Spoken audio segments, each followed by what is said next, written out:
अभियान के माध्यम से अगर आज की पीढ़ी भी जागरूक नहीं हुई तो आपके बच्चों को भी दूसरे राज्यों में जाकर नौकरी की भीख मांगनी पड़ेगी। जनसुराज इस बार के विधानसभा चुनाव में 243 सीटों पर अपने उम्मीदवार उतारेगी और किसी भी पार्टी के साथ जनसुराज गठबंधन नहीं करेगी। पढ़े लिखे हैं और देश के अलग अलग नेताओं के साथ काम करने का उनको अनुभव है, इसलिए वो बिहार के लिए एक दूरदर्शी नेता साबित हो सकते हैं। जनसुराज के माध्यम से अच्छे लोग राजनीति में आएंगे। बिहार की राजनीति पर 1200 से 1300 परिवारों का कब्जा है। बिहार बदलाव के लिए आगे बढ़े तो बिहार अगले 10 सालों में जरूर देश के अग्रणी राज्यों में शामिल हो सकता है।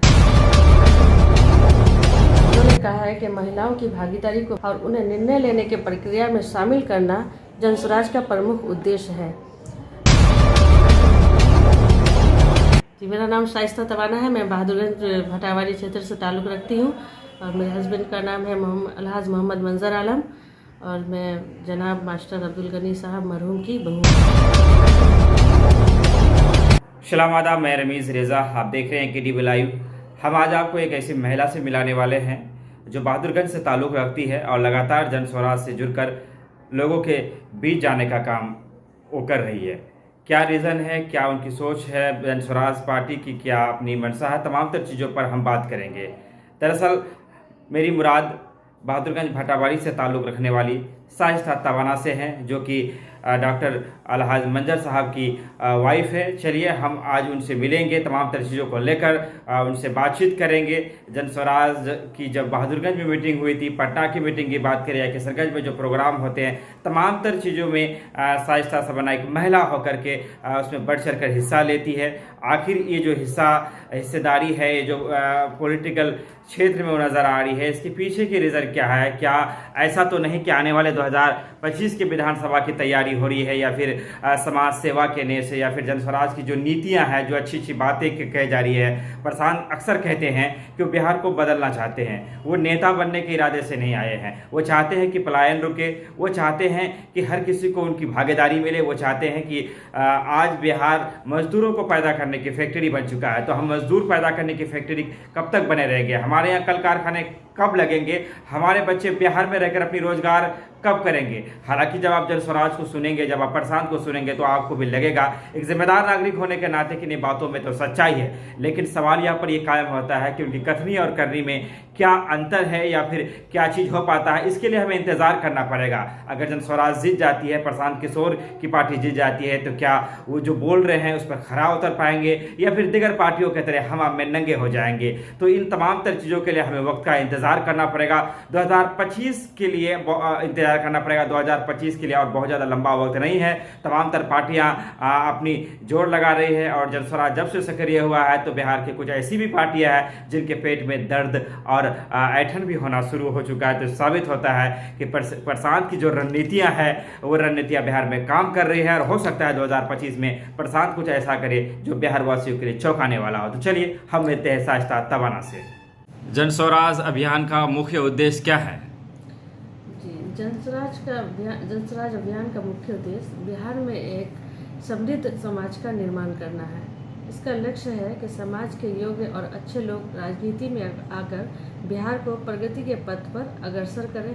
अभियान के माध्यम से अगर आज की पीढ़ी भी जागरूक नहीं हुई तो आपके बच्चों को भी दूसरे राज्यों में जाकर नौकरी की भीख मांगनी पड़ेगी।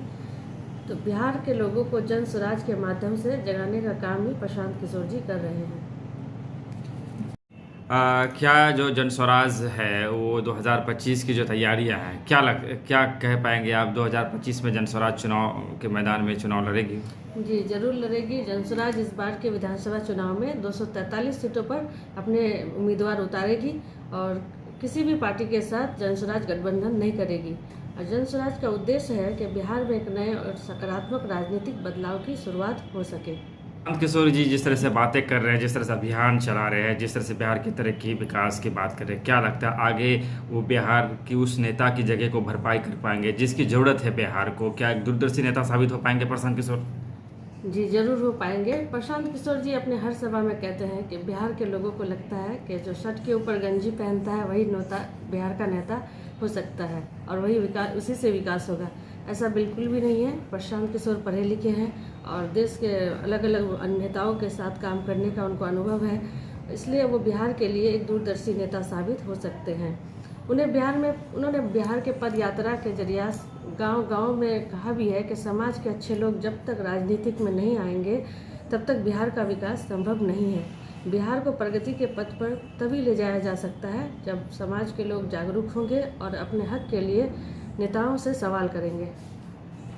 जनस्वराज लगातार अपनी सभाओं में इस बात को जोर दे रहा है कि वो प्रतिभा को खोज कर निकालना चाहता है, अच्छे लोगों को, सकारात्मक लोगों को जगह देना चाहता है। क्या लगता है ये पॉसिबल हो पाएगा? अच्छे लोग जनस्वराज से जुड़ पाएंगे?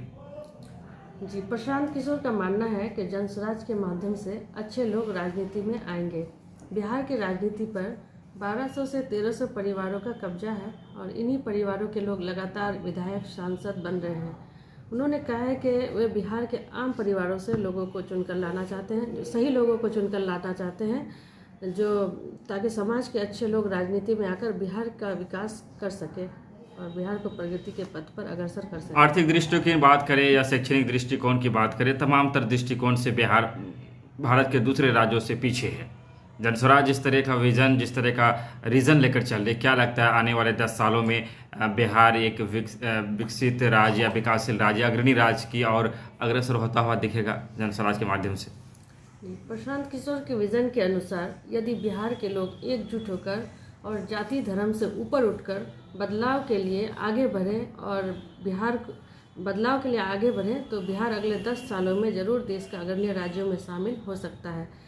और उन्होंने कहा भी है कि ये संभव है अगर लोग सही नेतृत्व को समर्थन करें। कुछ देर पहले आपने ये कहा कि 1200-1300 परिवार ऐसे हैं जो बिहार में अब तक राज कर रहे हैं, बाकी लोगों को मौका नहीं मिल रहा है। तो क्या जनस्वराज अगर कभी अपनी जो वजूद पे आए तो बिहार के जो सभी वर्ग है, चाहे वो पिछड़ा वर्ग हो, अति पिछड़ा वर्ग हो या फिर सामान्य वर्ग हो या फिर सभी को उनकी हिस्सेदारी के हिसाब से उनकी भागीदारी सुनिश्चित होगी जनस्वराज के माध्यम से?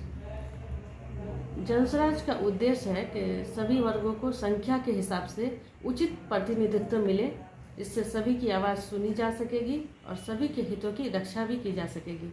यही कारण है कि उन्होंने समाज के सभी वर्गों को उनकी संख्या के हिसाब से संगठन और टिकट देने की बात कही है। आप खुद भी एक महिला हैं और तमाम तर सरकारें महिलाओं को लेकर बड़ी बड़ी बातें कर रही है, लेकिन होता कुछ नहीं है ज़मीन पर। क्या लगता है जनस्वराज महिलाओं को लेकर क्या सोच रखती है? जनस्वराज महिलाओं को उचित भागीदारी उन्होंने कहा है कि महिलाओं की भागीदारी को और उन्हें निर्णय लेने के प्रक्रिया में शामिल करना जनस्वराज का प्रमुख उद्देश्यों में से एक है। अगले विधानसभा के चुनाव में 40 सीटों पर महिला उम्मीदवारों को चुनाव लड़वाया जाएगा और महिलाओं को आगे बढ़ाने की पूरी कोशिश की जाएगी। जनस्वराज बड़ी बड़ी बातें कर रही है, बिहार को बदलने की बातें कर रही है, पलायन रोकने की बातें कर रही है, इस तरह की बातें बरसों से बिहार सुन रहा है। क्या लगता है दूसरी अदर पार्टियों से जनस्वराज क्यों अलग है? प्रशांत किशोर ने अपने भाषणों में बताया है कि जनस्वराज बाकी दलों से इसलिए अलग होगा क्योंकि वो जाति, धर्म और व्यक्तिगत हितों से ऊपर उठकर समाज के सभी वर्गों के लिए काम करेगा। इसका मुख्य उद्देश्य ही है कि बिहार में एक समृद्ध, न्याय संगत और सकारात्मक समाज का निर्माण करना है जहाँ हर नागरिक को समान अवसर और अधिकार मिले। चाहूँगा थोड़ा सा अपना संक्षिप्त परिचय दे दे आप। जी बोलिए। जी, मेरा नाम शाइस्ता तवाना है। मैं बहादुरगंज भटावारी क्षेत्र से ताल्लुक़ रखती हूँ और मेरे हस्बैंड का नाम है अलहाज मोहम्मद मंजर आलम और मैं जनाब मास्टर अब्दुल गनी साहब मरहूम की बहू हूँ।